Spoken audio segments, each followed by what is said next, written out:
പാലക്കാട് മലമ്പുഴയിൽ അധ്യാപകൻ വിദ്യാർത്ഥിയെ മദ്യം നൽകി പീഡിപ്പിച്ച സംഭവത്തിൽ കൂടുതൽ പരാതി.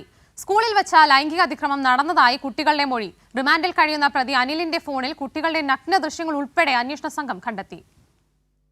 ചൈൽഡ് വെൽഫെയർ കമ്മിറ്റി നടത്തിയ കൗൺസിലിംഗിനിടെയാണ് കൂടുതൽ വിദ്യാർത്ഥികൾ ഞെട്ടിക്കുന്ന മൊഴി നൽകിയത്. സ്കൂളിൽ വെച്ചും അധ്യാപകൻ അനിൽ കുട്ടികൾക്ക് നേരെ ലൈംഗിക അതിക്രമം നടത്തി. അധ്യാപകന്റെ താമസ സ്ഥലത്ത് എത്തിച്ചും പീഡിപ്പിച്ചു. 5 വിദ്യാർത്ഥികളുടെ മൊഴി പ്രകാരം മലമ്പുഴ പോലീസ് കൂടുതൽ കേസ് രജിസ്റ്റർ ചെയ്തു. റിമാൻഡിൽ കഴിയുന്ന പ്രതിയുടെ ഫോണിൽ പ്രായപൂർത്തിയാകാത്ത ആൺകുട്ടികളുടെ അശ്ലീല ദൃശ്യങ്ങളും പോലീസ് കണ്ടെത്തി.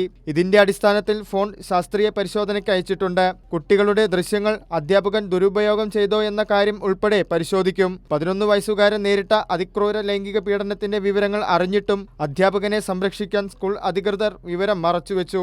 എന്നാൽ സ്പെഷ്യൽ ബ്രാഞ്ചിനു ലഭിച്ച വിവരത്തെ തുടർന്ന് നടത്തിയ അന്വേഷണത്തിൽ പുറത്തുവന്നത് ഞെട്ടിക്കുന്ന വിവരങ്ങളാണ്. കൈരളി ന്യൂസ്, പാലക്കാട്.